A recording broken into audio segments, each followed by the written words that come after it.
नमस्कार दोस्तों, स्वागत है आपका हमारे चैनल पर। हमारी आज की कहानी है देरी। बाहर जोरों की बारिश हो रही थी। बीच बीच में बिजली भी कड़क रही थी। विद्या नन्हे चीकू को थपकी देकर सुलाने का प्रयास कर रही थी। 2 वर्ष का चीकू भी माँ से चिपककर सोने की कोशिश कर रहा था। बिजली और तूफान से विद्या का मन भीतर ही भीतर काँप रहा था। मनीष अभी ऑफिस से घर नहीं आए थे। विद्या सोचने लगी, कहीं ऐसे मौसम में उसे अचानक प्रसव पीड़ा शुरू हो जाए तो वह क्या करेगी। बरसात के मौसम में इस पहाड़ी जगह पर हॉस्पिटल जाने का साधन भी तो उपलब्ध नहीं था। प्रसव पीड़ा में 2 किलोमीटर दूर बारिश में रात के समय पैदल चलने की सोचकर ही विद्या परेशान भी हो उठी। उसने उठकर पानी पिया और खिड़की से बाहर झांककर देखने लगी। मूसलाधार बारिश व कोहरे में खड़े चीड़ और देवदार के पेड़ प्रेत सदृश दिख रहे थे। हड़बड़ाकर विद्या ने खिड़की बंद कर दी और चीकू से सटकर मनीष का इंतजार करने लगी। 10 बजे रात मनीष की आवाज़ सुनकर विद्या की जान में जान आई। मनीष की परेशानी जानने की बजाय वह उस पर बरस पड़ी। कहाँ लगा दी इतनी देर, कितनी घबरा गई थी मैं। डॉक्टर ने डिलीवरी की तारीख इसी हफ्ते की दे रखी है। ऐसे मौके पर तो कम से कम समय पर घर आ जाना चाहिए था। विद्या की हालत पर मनीष को तरस आ रहा था।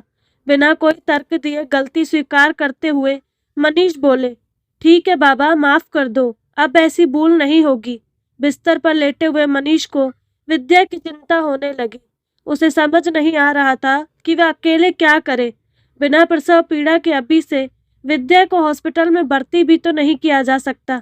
पता नहीं डिलीवरी में अभी कितने दिन लगे, और फिर चीकू उसे देखने के लिए भी तो घर पर एक व्यक्ति चाहिए। ऐसे समय में मनीष को माँ बाबूजी का भाव बहुत अखर रहा था।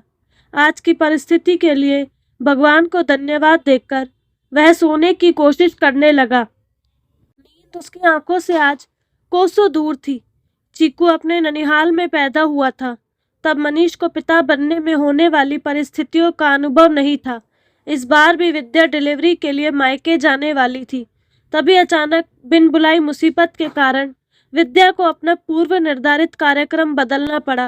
विद्या की बड़ी बहन कार एक्सीडेंट में बुरी तरह घायल हो गई थी। विद्या के मम्मी पापा उसी की देखभाल के लिए फौरन दिल्ली चले गए। मायके में अब छोटे भाई के अलावा कोई ना था, इसलिए मनीष ने अपनी जिम्मेदारी खुद निभाने का फैसला कर लिया। सुबह विद्या की आंख देर से खुली। आज मौसम भी साफ था।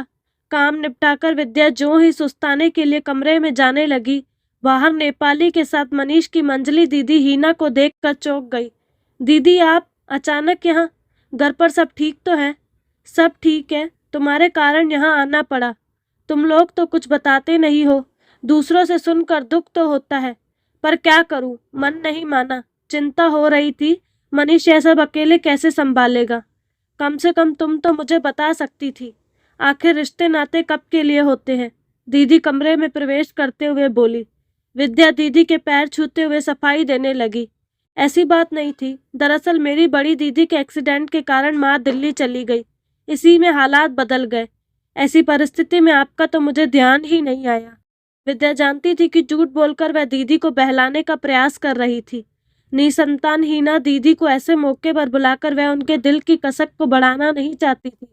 यह उनका बड़प्पन था कि ऐसी विषम परिस्थिति में वे खुद ही भाई की मदद के लिए आ गई थी। आते ही हीना ने दीदी घर के काम में जुट गई। इस तरह से संपन्न दीदी के जीवन में बस संतान का ही अभाव था। औलाद दीदी की कमजोरी थी। 2 बार अपनी बिरादरी से बच्चा गोद लेने का असफल प्रयास वह कर चुकी थी। 2 वर्ष तक बड़ी बहन रोमा के छोटे बेटे को अपने साथ रखने के बाद संतान की चाह हीना के अंदर बहुत अधिक बढ़ गई। यह हीना दीदी का दुर्भाग्य ही था कि गोद लेने की कानूनी कार्यवाही पर रोमा दीदी अपने बेटे को बड़ी नाटकीय तरीके से वापस ले आई। इस घटना से हीना दीदी का रहा सहा धैर्य भी टूट गया, लेकिन अपनों के प्रति कड़वाहट को भुलाकर वह ठीक समय पर भाई के पास इतनी दूर पहुंच गई। अगले दिन हल्के दर्द की शुरुआत होते ही विद्या हॉस्पिटल चली गई। बिना अधिक दर्द के शाम को उसने सुंदर और स्वस्थ बेटे को जन्म दिया। दीदी के रहने से मनीष को कोई परेशानी नहीं हुई। 24 घंटे में ही नवजात शिशु के साथ विद्या खुशी खुशी घर आ गई। दीदी ने विद्या और नवजात शिशु की बहुत सेवा की। बच्चे की सारी जिम्मेदारी दीदी ने ऐसे निभाई जैसे उन्हें बच्चे की देखरेख का बहुत अनुभव हो। दीदी को बच्चे के साथ तल्लीन देखकर विद्या सोचने लगी, काश दीदी की गोद भी संतान से भर जाती।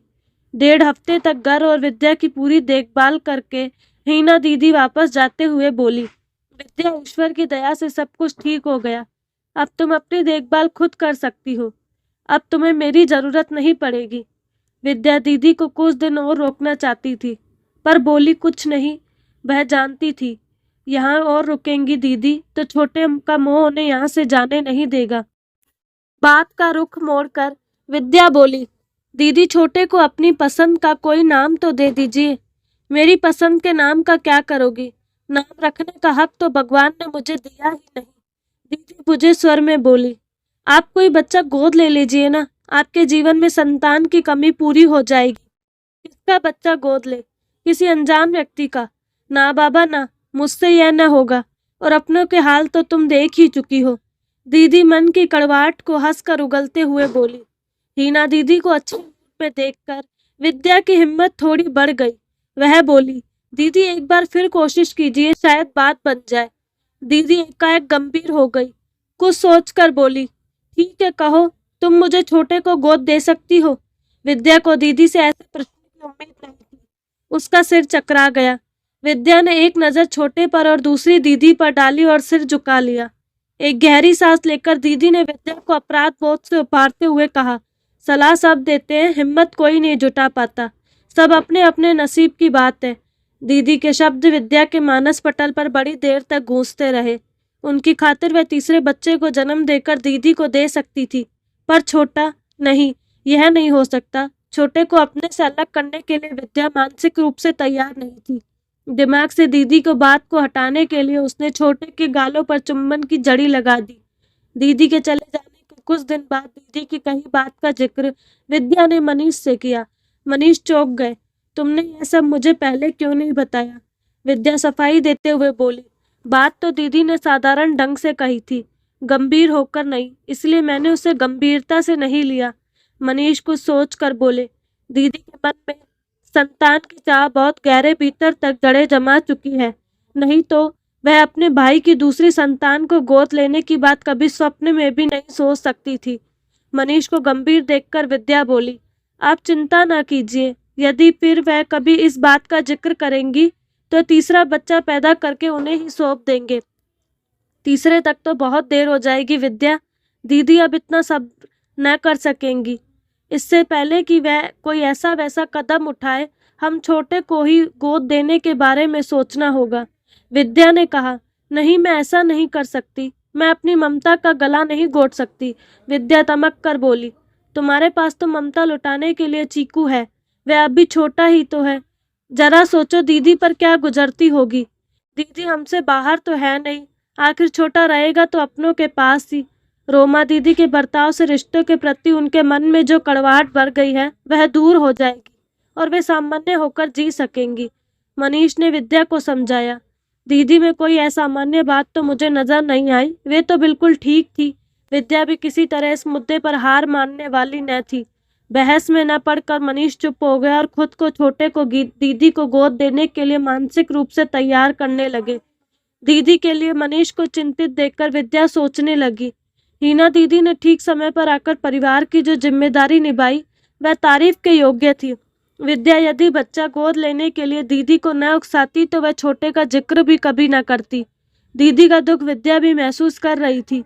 मन पक्का करके विद्या भी दीदी के लिए त्याग करने के लिए तैयार हो गई। दीदी को फोन करके खबर दे दीजिए। दीदी को इतनी बड़ी खुशी फोन से नहीं, खुद जाकर देंगे। 10 दिन बाद दशहरा है, दशमी में इतने नायाब तोहफे की दीदी कभी कल्पना भी नहीं कर सकेंगी। मनीष खुश होकर बोले। दीदी की खुशी की कल्पना से विद्या रोमांचित हो गई। तभी उसकी नजर छोटे पर पड़ी। मन कहीं अंदर तक कांप गया। उसने छोटे को गोद में उठाकर सीने से लगा लिया। विजयदशमी पर अचानक मनीष, विद्या, चीकू और छोटे को अपने घर पर बिन बताए आया देख दीदी चौंक गई। दीदी ने गर्म जोशी से उसका स्वागत किया। मनीष ने महसूस किया कि दीदी आज बहुत प्रसन्न नजर आ रही थी। घर भी बहुत व्यवस्थित लग रहा था। इधर उधर देखकर मनीष ने पूछा, दीदी जीजाजी नजर नहीं आ रहे, कहीं गए हैं क्या? शादी में गए हैं, दीदी चहक कर बोली। किसकी शादी में गए हैं? मनीष ने प्रश्न किया। अपनी। मजाक छोड़ो दीदी, सच बताओ, मुझे उनसे जरूरी काम है। मनीष अचकचाकर बोला। सच में मैं मजाक नहीं कर रही हूँ, वे अपने लिए दुल्हन लाने गए हैं, शाम तक आ जाएंगे। कुल 4-5 लोग ही गए हैं इस सादे विवाह में, दीदी बोली। सुनकर मनीष सन्न रह गए। अपने को बड़ी मुश्किल से संतुलित करके बोले, आपने पहले बताया क्यों नहीं? किसी से राय भी नहीं ली? कम से कम इतना बड़ा कदम उठाने से पहले एक बार पूछ तो लिया होता। मैं तुम्हारा भाई था दीदी, दुश्मन नहीं। हर तरफ से हार कर अब क्या पूछना था? औलाद की चाह पूरी करने का यह भी एक रास्ता है। यह बात बहुत देर में मेरी समझ में आई। आखिर अपना खून अपना ही होता है। कमी मुझ में थी, तुम्हारे जीजाजी में नहीं, कहकर दीदी चुप हो गई। आखिर वही हुआ जिसका मनीष को डर था। मनीष हताश होकर बोला, अपने अधिकारों को बांट पाओगे जीजाजी की दूसरी पत्नी के साथ? यह काम इतना आसान नहीं है। आखिर तुम्हारे भविष्य का प्रश्न है। कितने अरमानों के साथ आए थे मनीष और विद्या दीदी के पास। दीदी की खुशी के लिए वे अपने जिगर के टुकड़े मासूम छोटे को अपने से दूर करने के लिए तैयार हो गए थे। दीदी ने एक अविवेकपूर्ण निर्णय ने उनकी खुशी और त्याग पर पानी फेर दिया। विद्या का दिल अंदर से छटपटा रहा था। उसने अपने निर्णय के बारे में दीदी को बताने के लिए मुंह खोला ही था। दीदी, हम तो छोटे को। मनीष ने विद्या को तुरंत रोककर बात का रुख मोड़ते हुए कहा, हम तो छोटे को लेकर पहली बार घर से निकले। सोचा सबसे पहले आपका आशीर्वाद ले ले। यह तो तुमने बहुत अच्छा किया। ईश्वर ने चाहा तो जल्द ही यह घर भी बच्चों की किलकारियों से गूंजने लगेगा। दीदी आने वाले कल की खुशियों की कल्पना में डूबते हुए बोली। शाम होने लगी थी। दीदी नई दुल्हन के आने की तैयारी करने लगी।